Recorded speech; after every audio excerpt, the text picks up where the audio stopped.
This house has no room for barren women. Mama, please. Go. 9 years, Obina. 9 years, and this is how you throw me away? This marriage is over. I want you out tonight. Let her go and beg somewhere else. Throw the rest of her things out too. Nothing of hers stays in this house. You will regret this night. Mark my words. Regret what? You have nothing. You are nothing without this family. Close the gate. Let the rain finish what we started. Nobody survives being thrown away twice. Watch me survive this once.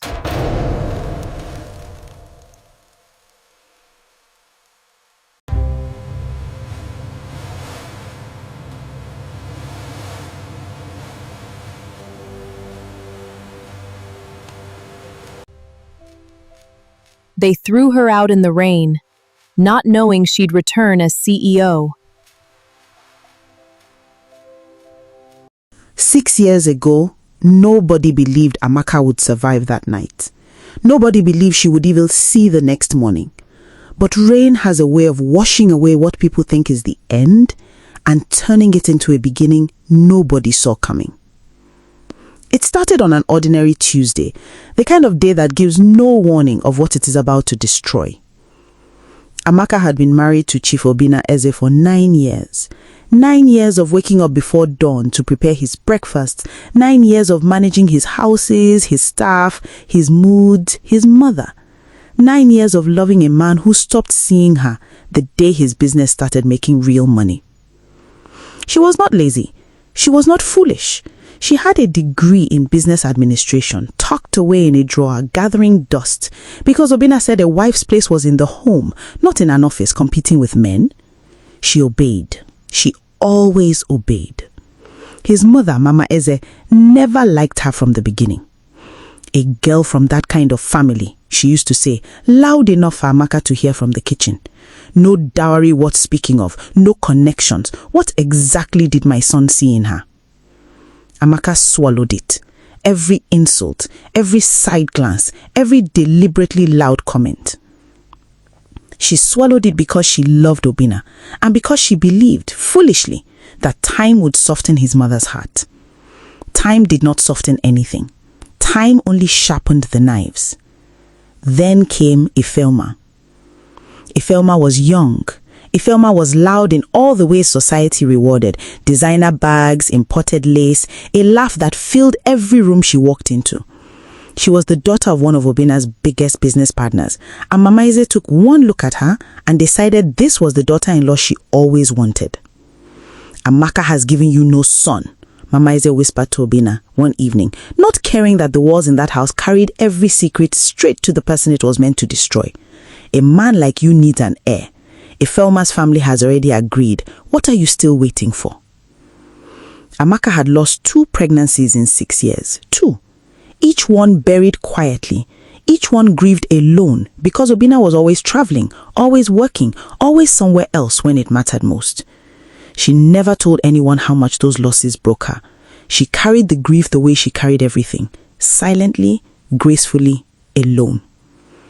By the time she noticed the changes, Obina coming home late, smelling of unfamiliar perfume, the whispered phone calls he stepped outside to take, the sudden coldness in his eyes when he looked at her, it was already too late to stop what was coming.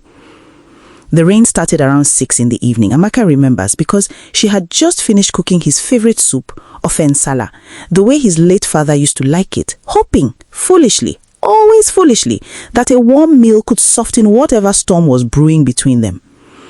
He walked in with Ifelma, in their house, in front of the staff, in front of his mother, who stood by the staircase with her arms folded, wearing the satisfied smile of a woman who had finally won a war Amaka did not know she was fighting. Amaka, Obina said, not even looking at her directly, we need to talk. About what? Her voice already trembling, already knowing. This marriage is over. Ifelma is expecting my child. My mother has already blessed the union. I want you out of this house tonight. The soup pot fell from her hands. Offensala splattered across the marble floor like blood. 9 years, Obina, 9 years, and this is how you... 9 years and no son to show for it. Mama Eze cut in, stepping forward, savoring every word. A woman who cannot give a man a child is not a wife. She is a tenant, and her tenancy has expired. Amaka turned to Obina, searching for even a flicker of the man she married. She found nothing. Just a stranger in an expensive suit, standing beside a younger woman, waiting for his old wife to disappear quietly. "Please," she whispered, "not like this, not in the rain."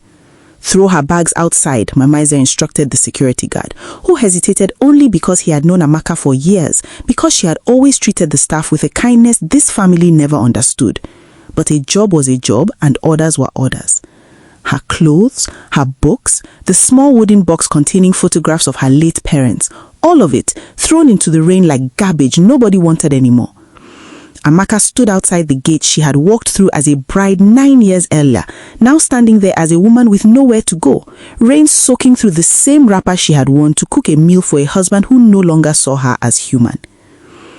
Ifelma stood at the window, laughing, actually laughing, her hand resting on a stomach that would soon carry the child Amaka had prayed for and lost, twice. "Let her go and beg somewhere else," Mama Eze called out from the doorway, her voice carrying over the rain. "This house has no room for barren women." Amaka did not cry. Not there. Not in front of them. She picked up what she could carry, left the rest scattered in the mud, and walked away into the darkness, the rain washing over her like the world itself was grieving on her behalf. She had 11,000 naira in her purse. No family in Lagos. No friends who would risk Obina's wrath with by taking her in. Just a woman soaked to the bone, walking away from everything she had built her life around. That night, she slept in a church compound, on a wooden bench, wrapped in a wet cardigan, listening to the rain fall on the roof above her, wondering how 9 years of loyalty could end in 9 minutes of humiliation. But grief, when it is deep enough, eventually turns into something else. By morning, Amaka's tears had dried into something harder, something the Eze family had never bothered to notice existed inside her. Resolve. She remembered the business degree gathering dust in that house she was no longer welcome in. She remembered every meeting she had quietly sat through over the years, absorbing everything Obina discussed with his partners, understanding his business better than he ever gave her credit for. She found her way to the house of Mrs. Adaobi Nwonko, a retired businesswoman who had once been kind to her at church years before Mama Eze made sure Amaka stopped attending services that Ifeoma's family also frequented.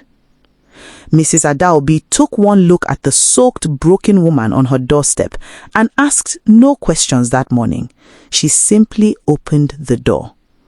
"Rest first," she said. "We will talk when you are ready."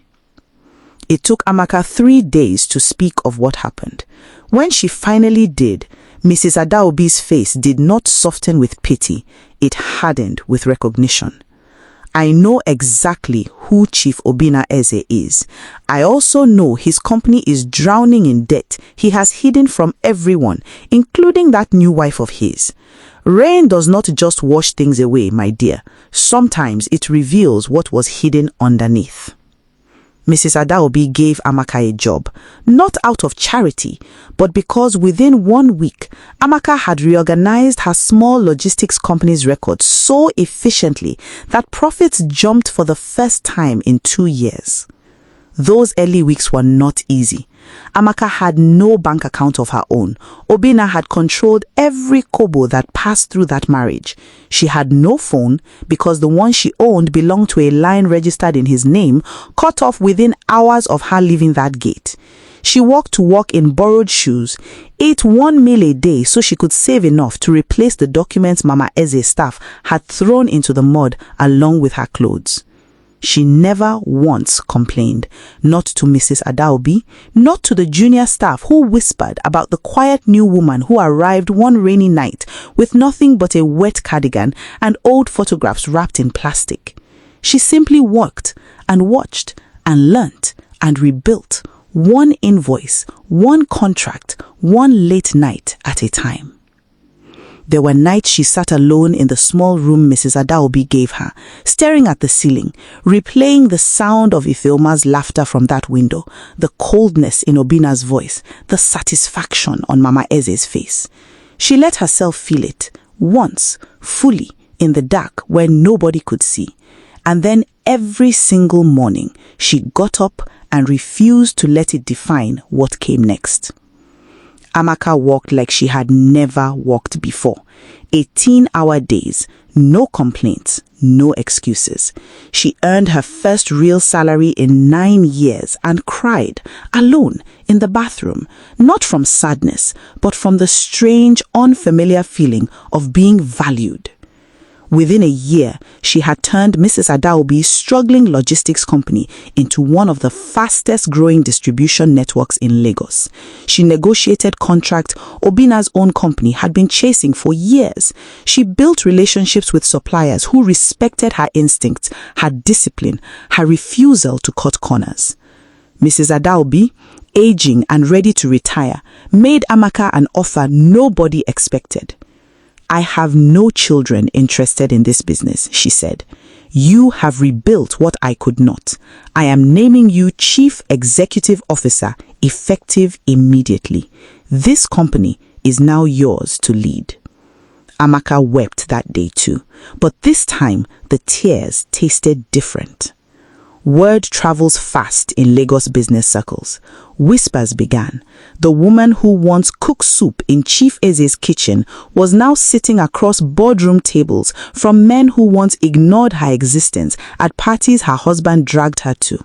Meanwhile, the Eze empire was quietly collapsing. Obina had borrowed heavily to fund the wedding Mama Eze insisted on throwing for Ifeoma, an extravagant affair meant to announce their new status to Lagos society. But the loans came due. Contracts Amaka used to help manage informally, without recognition, without pay, began slipping through his fingers, mismanaged by a man who never understood the details his first wife had quietly handled for 9 years. Ifeoma, it turned out, had no interest in struggle. She wanted parties, not partnership. When the money slowed, so did her patience. "You told me you were wealthy," she screamed at Obina one evening, her voice carrying through walls that once carried Mama Ize's insults toward Amaka. "You told me I would never lack anything." "Things are difficult right now," Obina pleaded. "Just be patient." "Patient for what? For you to lose everything like the failure your mother warned you you'd become without a proper wife managing your affairs?" The baby Ifeoma carried arrived early, complicated, expensive. Hospital bills piled up. The house, the same house Amaka had been thrown out of in the rain, was quietly listed for sale to cover mounting debts. 2 years after that night, Amaka's company, now renamed Resolve Logistics and Trade, a name she chose deliberately, was invited to bid on a major distribution contract for a consortium of Lagos importers, the largest contract of the year. The kind of deal that could make or break a company overnight. Her main competitor for the contract was Eze Enterprises, Obina's company, now desperately searching for a deal significant enough to save it from total collapse. The meeting was set for a Thursday morning in a glass-walled boardroom overlooking Victoria Island. Amaka walked in wearing a tailored navy suit, her portfolio organized with the precision of a woman who had spent 2 years proving over and over that she belonged exactly where she stood. Obina walked in 15 minutes later, visibly thinner, visibly worn, his confidence replaced by the nervous energy of a man who knew this deal might be his last chance. He froze at the door. "Amaka?" "Chief Eze," she said, extending a professional hand, her voice steady, betraying nothing of the storm inside her. "I believe we're competing for the same contract today." The consortium board members watched confused as history sat down across a boardroom table from itself. Amaka's presentation was flawless. She understood the logistics landscape better than anyone in that room, even better than the men who had spent decades in the industry. She spoke of efficiency, of trust, of the value of a company that never cut corners even when nobody was watching. Obina's presentation collapsed under questions he could not answer, gaps in his numbers that Amaka noticed instantly because she was the one who used to catch those gaps for him, quietly, without credit, for 9 years. The contract went to Resolve Logistics and Trade, unanimously. Outside the boardroom, Obina caught up with her by the elevator, his composure finally breaking. "Amaka, please, that contract, I need it. Everything is falling apart. The house, the business, everything. Ifeoma has taken the baby and left. My mother is sick and the hospital bills." "Karma does not ask permission before it visits," Amaka said quietly, watching his face crumble in front of her. "You threw me out in the rain, Obina, and told your mother's staff to scatter my belongings in the mud because a barren woman had no place in your house. I built myself back up from that mud, alone, with nobody's help.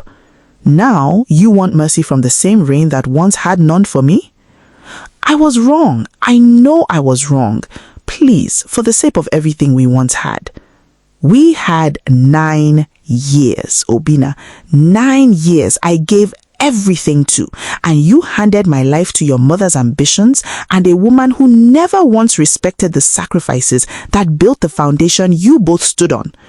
I am not here for revenge. I am here because this contract belongs to the company that earned it. That is all this was ever about." The elevator doors opened. Amaka stepped inside, calm, composed, unshaken. "Amaka, wait!" The doors closed on the last image he would carry of her that day. A woman standing tall, dry, dignified. Nothing like the drenched, discarded figure he left standing outside his gate 2 years earlier. 6 months later, Eze Enterprises filed for bankruptcy. The house was sold at auction. Mama Eze, now dependent on relatives who had little patience for the woman who once ruled that household with cruelty, spent her final years in a modest room far from the marble floors she once stood on to order Amaka's belongings into the mud. Ifeoma remarried within a year, this time to a man wealthier than Obina had ever been, disappearing from his life along with the child he rarely saw. Amaka never remarried. She said in the one interview she ever granted a business magazine profiling Lagos's fastest rising female executives that some chapters do not need a sequel to be complete. "I do not celebrate his downfall," she told the interviewer, her voice calm, measured, the voice of a woman who had made peace with a storm that once nearly destroyed her. "I simply refuse to stay broken. What happened to him afterwards was never my doing. It was simply the truth catching up to a life built on things that were never real." Today, Resolve Logistics and Trade operates in 12 states across Nigeria, employing over 400 people, many of them women who arrived at her company with stories not so different from her own. She makes it a point to personally mentor at least one young woman every year, someone rebuilding from a place society has written off. Rain does not choose who it falls on, she tells them every single time. But what you do after the rain, that part, nobody controls but you. Sometimes, late in the evening, when her driver takes the long route home, past the old estate where that marble floor once held her broken dreams, Amaka looks out the window at the gate she once stood outside of, soaked and humiliated, and feels nothing but a quiet, settled peace. She keeps one thing on her office desk, in a small glass frame where every visitor can see it. A single photograph of the old wooden church bench where she spent her first night alone in the rain. Not to relive the pain, she says, but to remember exactly how far a person can travel from a single night that was supposed to break them completely. She was thrown out in the rain that night. Nobody, not Obina, not Mama Eze, not Ifeoma laughing from that window, believed she would return as anything more than a memory they could erase. They were wrong.